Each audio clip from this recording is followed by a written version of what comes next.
Ya se lo hemos contado después del terremoto el 27 de febrero. Hoy la Fiscalía realizó este lunes las nuevas formalizaciones a 8 imputados por el caso Tsunami, entre ellos el ex subsecretario del Interior Patricio Rosende, a quien se responsabiliza de la muerte de 105 personas.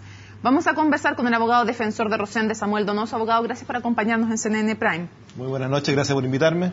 A ver, la fiscal Huerta, que el entonces subsecretario desestimó la información entregada por el Centro de Alerta de Tsunamis del Pacífico y que no lo contrastó con lo que decía el CHOA. ¿Qué responde hoy Patricio Rosende? Bueno, la verdad es que en general la imputación del Ministerio Público a mi defendido, a Patricio Rosende, está siempre cargada básicamente de dos elementos. Por un lado, olvidar lo que estaba ocurriendo en el país en ese momento. O sea, en general la Fiscalía no sopesa el hecho de que las comunicaciones eran prácticamente inexistentes, que las autoridades que estaban en la ONEMI estaban ciegas y sordas.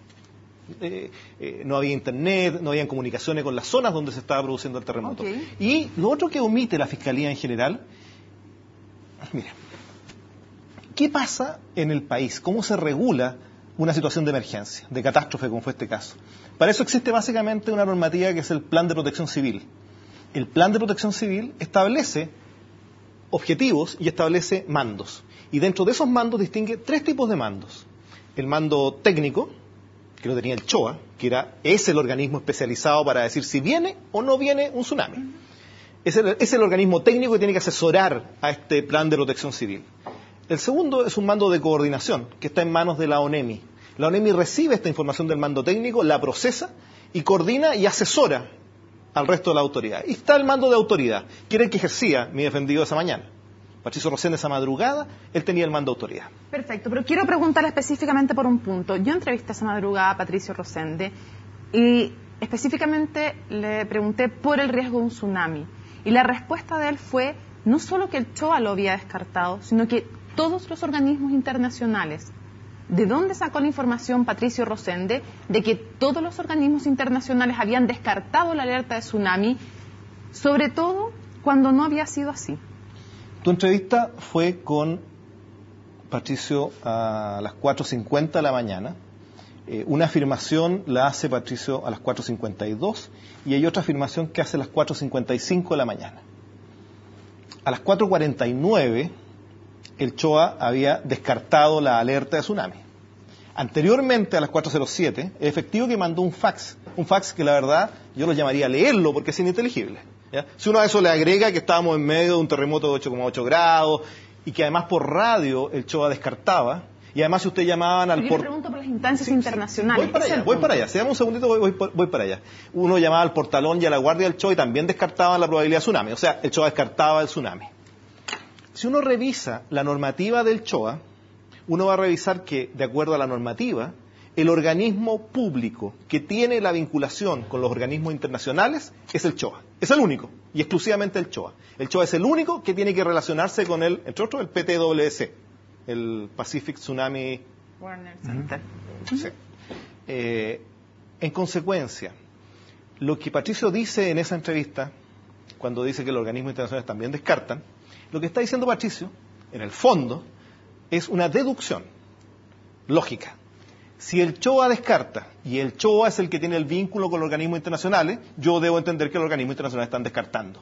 Ese es el análisis que él hace, y por eso él dice eso. Pero él no tenía ninguna información de que efectivamente organismos internacionales lo hubieran descartado. Es solamente una deducción que él hace. Es una deducción que hace de lo que está informando el CHOA, que el CHOA es el organismo que se relaciona con los organismos internacionales. No debió haber dicho más claramente que simplemente el CHOA le había entregado esa información y nada más porque él no tenía información adicional a la que le entregaba solamente el CHOA. Él básicamente lo que hace es, ante la pregunta, responder en base a lo que él deduce de lo que está haciendo el CHOA, que es decir que no hay riesgo de tsunami. Ahora, el abogado que representa a Carmen Rosende ha dicho que hubo una... Carmen Fernández, Patricio Rosende. El abogado que lo representa ha dicho que en la discusión Carmen Fernández dijo que había que evacuar y que él se negó a hacerlo. ¿Es cierto eso? No, eso es básicamente una cita que hace de una declaración de Carmen Fernández. Lo que pasa es que cuando Carmen Fernández llega, que llega con posterioridad a que llega Patricio Rosende llega antes. Cuando Patricio llega a la ONEMI, y vuelvo al argumento o a la explicación original, lo que opera en un plan de protección civil son normativas de catástrofe, el plan de protección civil. Ahora, en esas normativas, bueno, la primera y la más básica es que las personas o las autoridades, frente a la ocurrencia de la catástrofe autoconvoca a las autoridades. Es decir, ocurría la catástrofe, tú tienes que autoconvocarte a la ONEMI. Patricio lo hace de inmediato. Patricio es un actuar que realmente denota, digamos, a una persona todo lo contrario de lo que dice la Fiscalía, una persona diligente y preocupada de ejercer sus funciones. Patricio, ocurre el terremoto, se levanta, revisa su casa, revisa que su familia, que estén todos bien, y sube a su familia al auto, a su auto particular, y con su familia, con sus hijos y con su mujer, se va de inmediato a la ONEMI. O sea, ¿qué más responsable que eso? ¿Eso contrasta con la actitud de su superior, Edmundo Pérez Lloma? No, yo entiendo que en el caso del ministro de Interior no conozco los detalles, pero entiendo que estaba fuera de Santiago y con otro tipo de problemas. Yo ahí no conozco el tema. Pero más allá de que contraste o no contraste, lo que sí es relevante es la actitud de Patricio. A él hoy día le acusan de ser negligente, ser imprudente, infringir reglamentos. Y la verdad es que eso a mí no me cuadra con su forma de esa mañana. Perdón. El diálogo es: Patricio, hay que evacuar ya, dice Carmen Fernández en su declaración. Estás loca, ¿por qué? Pero si la Armada descartó, le dice, el riesgo de tsunami. Pero lo que le responde Fernández es: la Armada los está evaluando. Y que en ese momento llega un nuevo aviso. Cuando llega Patricio a la ONEMI, él conversa con el señor Salamanca, que era el jefe de gabinete de la señora Fernández, y con otros funcionarios de la ONEMI que estaban ahí. Y ahí lo que ellos le dicen es que la Armada descartó. Cuando yo te hablaba de los mandos, el mando técnico y el mando de coordinación, el CHOA y la ONEMI, él con el que habla en ese momento, en su mando de autoridad, habla con la ONEMI. A la ONEMI le pregunta, y a los funcionarios de la ONEMI que están ahí le dicen: el CHOA descartó la probabilidad de tsunami. Eso es lo que ellos le dicen. ¿Ya? ¿Cuál es la responsabilidad de las Fuerzas Armadas en este hecho, para que pasemos a analizar luego también otros temas que tienen que ver con el tema político? Pero ¿cuál es la responsabilidad de la Armada? Algunos sostienen que les está saliendo gratis también esto, gratis a los altos mandos, no a los funcionarios que también están involucrados. ¿Usted siente que hay gente de la Armada que debiera responder en este juicio que no está respondiendo? Pero, lo que pasa es lo siguiente. Yo lo que sostengo son los argumentos por los cuales creo que es un error del Ministerio Público imputarle un delito o un cuasi delito penal a Patricio Rosende. Ahora, eso lo sostengo básicamente en torno a que él ejercía el mando de autoridad. Él era la autoridad, y quienes debían asistirlo, que eran el mando técnico, el CHOA, y el mando de coordinación, la ONEMI, lo asistieron mal, le dieron malos consejos, le dieron malas recomendaciones. ¿Por qué esos órganos le dieron malas recomendaciones? Ese es otro tema que no me corresponde a mí. ¿Ya? ¿Por qué el CHOA dijo que no había probabilidad de tsunami? Bueno, probablemente exista ahí una explicación y habría que verla, pero ese no es un tema que me corresponde a mí. Yo estoy en la defensa de Patricio. Ahora, desde el momento en que la entonces presidenta Michelle Bachelet llega a la ONEMI, ¿ella manejaba la misma información que tenía Patricio Rosende? Cuando la presidenta llega, se constituye, o estaba constituido de antes, no manejo el detalle ahí, pero el Comité de Operaciones de Emergencia, y este Comité de Operaciones de Emergencia recibía la información nuevamente en su calidad de mando de autoridad de lo que eran los mandos técnicos y los mandos de coordinación, incorporados al COE, pero mandos técnicos, mando de coordinación para efectos de la catástrofe. A lo que voy, ¿hay alguna lógica en entregarle responsabilidad penal a Patricio Rosende y no entregársela a Michelle Bachelet? La lógica viene dada básicamente por el hecho, a ver, el delito que se imputa es un delito que tiene varios componentes, pero en lo que interesa la pregunta tiene dos componentes: imprudencia e infracción de reglamento. Para que exista infracción de reglamento, uno tiene que estar obligado a respetar algún reglamento. O sea, por ejemplo, si me pueden pasar un parte por luz roja, es porque infringí la ley del tránsito. Bueno, aquí es lo mismo. Tiene que haber una infracción a algún reglamento. El reglamento que se ha establecido aquí es básicamente el Plan de Protección Civil.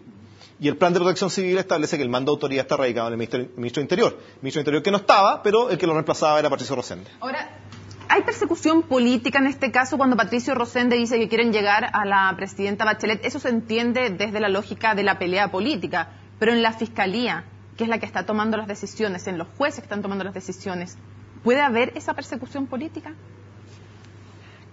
A ver, a mí me parece que la instrumentalización política de este proceso es indiscutible. ¿Por parte de quién? Bueno, a ver, tenemos que en la misma causa son querellantes diputados de la Alianza. Tenemos que, otras veces que han habido formalizaciones o algún tipo de audiencia, han salido políticos de la Alianza de manera reiterada a opinar sobre el proceso, sobre la expresidenta Bachelet. Es decir, el uso político, yo no sé a quién le puede caer una duda del uso político. ¿Y la fiscalía? ¿Hay algún interés político y alguna persecución política?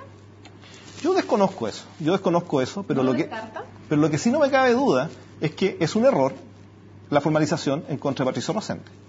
¿Ya? Eso es un error. Él actuó esa mañana, como lo he dicho un par de veces ya hoy día, en un mando de autoridad. Y se actuó mal asesorado por los mandos técnicos y de coordinación. A mí me parece que es un error imputarle responsabilidad penal. Atención que usted dice, yo no sé si hay intencionalidad política. ¿No descarta entonces que hay intencionalidad política de parte de la Cosas fiscal? que no las conozco, no las puedo descartar. ¿Está así descartado 100% que ustedes vayan a allanarse a una salida alternativa? ¿Van a ir a juicio sí o sí si es que no se sobresee la causa?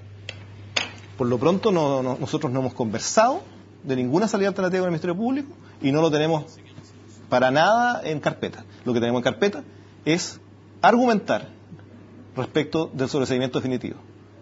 Y ya sea el Tribunal de Garantía o los Tribunales Superiores de Justicia acojan esa petición y dejen sin efecto este vía crucis que le ha tocado vivir a Patricio Rosende. ¿El juicio oral de hacerse debe ser después de la campaña presidencial? El juicio oral de hacerse tiene que ser en la oportunidad que el Código Procesal Penal establece. ¿Pero usted pediría alguna consideración en vista de que hay un año electoral? ¿Cree que puede tener algún efecto indeseado en el juicio? No me parece. Y además que en realidad, mira, hay un principio muy importante en el proceso penal, que es el plazo razonable. Cuando una persona está sometida a una imputación como esta, lo que quiere, antes que nada, es que se resuelva esa imputación, ¿ya? Y se saque ese manto de cuestionamiento que cualquier proceso penal coloca sobre una persona. En ese sentido, lo que más le interesa a mi defendido es pronto sacarse ese cuestionamiento. Por ahora lo vamos a hacer con sobreseimiento definitivo. Si no, tendrá que ser por el juicio oral, y el juicio oral que sea lo antes posible. Abogado, muchísimas gracias por acompañarnos en CNN encantado. Prime. Muchas gracias a ustedes.